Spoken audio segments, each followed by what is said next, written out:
Veíamos el tema de los antecedentes, de que esto no cae del cielo. Más aún, Bukele fue del FMLN. Efectivamente. Su padre incluso fue un colaborador económico en determinado periodo del FMLN. Y él fue alcalde de San Salvador por el FMLN. Sí.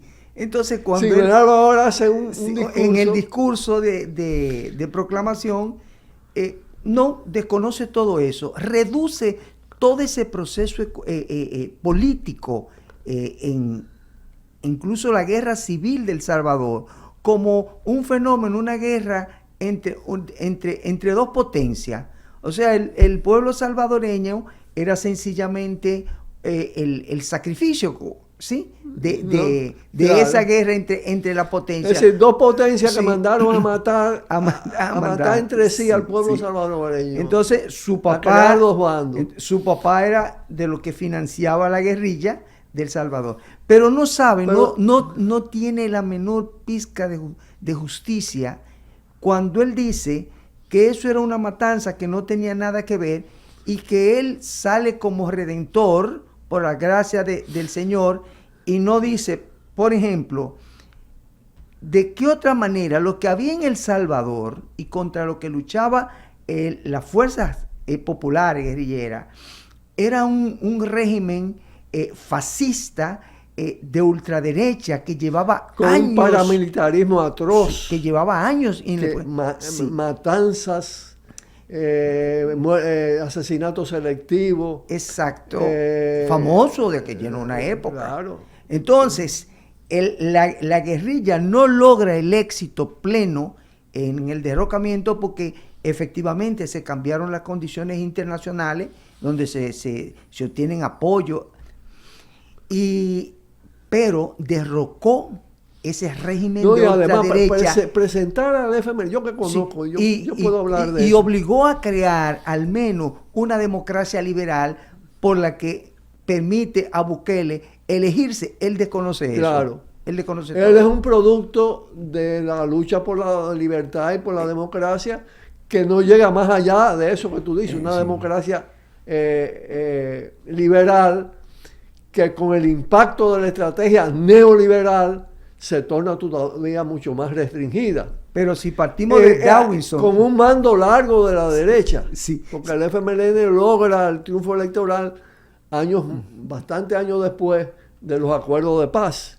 Esa democracia liberal que se impone en El Salvador fue un éxito y un logro de la lucha popular y de la lucha guerrillera, que ha permitido este tipo de vida Claro, donde está el tema es cómo una fuerza de tanto prestigio que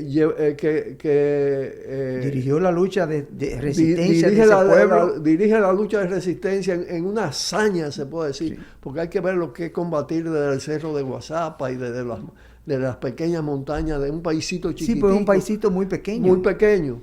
Y haber sobrevivido a todo eso y haber logrado abrir las compuertas de la libertad, ganar incluso la confianza del pueblo hasta en condiciones muy adversas, como son los sistemas de democracia representativa y todo el tema del clientelismo. Con enemigos, con un apoyo absoluto del imperio de Estados Unidos. Exacto, porque eso no era así nada más. Porque Rusia nunca tuvo ningún dominio ni una empresa en El Salvador.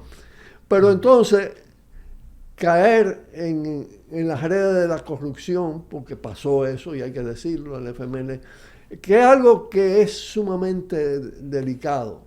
Me decía Frei Beto, el sacerdote de la teología de la liberación, que esa es una cosa que no se le puede perdonar a ningún luchador de izquierda, el tema ético-moral. Y eso debilitó muchísimo al FMLN, pero además se quedó en un marco de políticas reformistas tenues.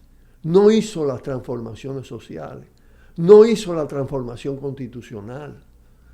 Se convirtió en una fuerza de centro del sistema, sí, de lo que llaman de esa democracia liberal, progresismo débil, además débil, Y entonces el descrédito de eso, ya desacreditada la derecha, da pie a que surjan fenómenos como este, ¿no? Sí.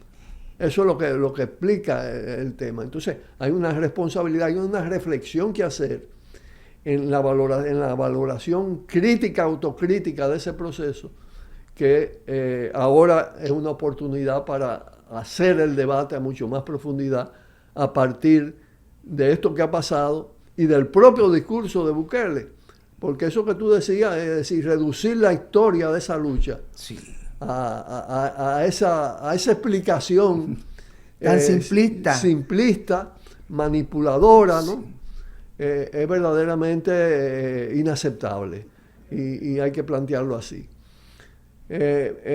Claro, el tema de la situación de reducción de las fuerzas transformadoras en El Salvador es evidente. Habrá que ver cuáles son los resultados reales en toda su dimensión. Sí, porque todos los datos no se han dado. Por ejemplo, ¿cuál fue el nivel de votación? La abstención.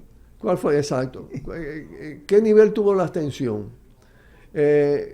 ¿Cuáles fueron los mecanismos de control electoral de esos fraudes previos a las votaciones? Sí, porque realizaron unas elecciones en un estado de excepción, claro, es una situación muy especial. Claro. Sí. La situación a nivel del sistema electoral, de la Junta, sí, de la Junta Central o Tribunal Supremo Electoral, de las mesas electorales. Y hay que ver otra cosa que se nos puede pasar y hay que por lo menos mencionarla. ¿Cómo se forman las maras? Él mismo explica que las maras fue una creación norteamericana. Claro. Era política del caos. Claro. Era política del caos, porque lo que había era lo que eso no lo supo enfrentar el FBLN. No lo supo. Y entonces esas maras famosas, esas bandas, de acuerdo a lo que el mismo Bukele dice, fue creación norteamericana, porque esos fueron todos los desplazados de la guerra que se fueron para Estados Unidos, se exilaron en Estados Unidos, allá se corrompieron, los hicieron delincuentes y los Estados Unidos se los regresó a Ecuador, a El Salvador. Y eso, con regímenes flojos, ¿sí?, que no tuvieron la inteligencia, la previsión necesaria, eso terminó siendo un caos completo en El Salvador. Y eso es lo que le da esa posibilidad a Bukele, que creo que Estados Unidos ha sido permisivo con él. No ha habido ese ataque como le hacen a otros gobiernos, claro, no, porque es una solución que queda dentro de los marcos del sistema. Claro. Ojalá todos los presidentes de América Latina, claro, se comportaran de esa manera. Vamos a hacer otra pausa y volvemos. Cuidado. Tiro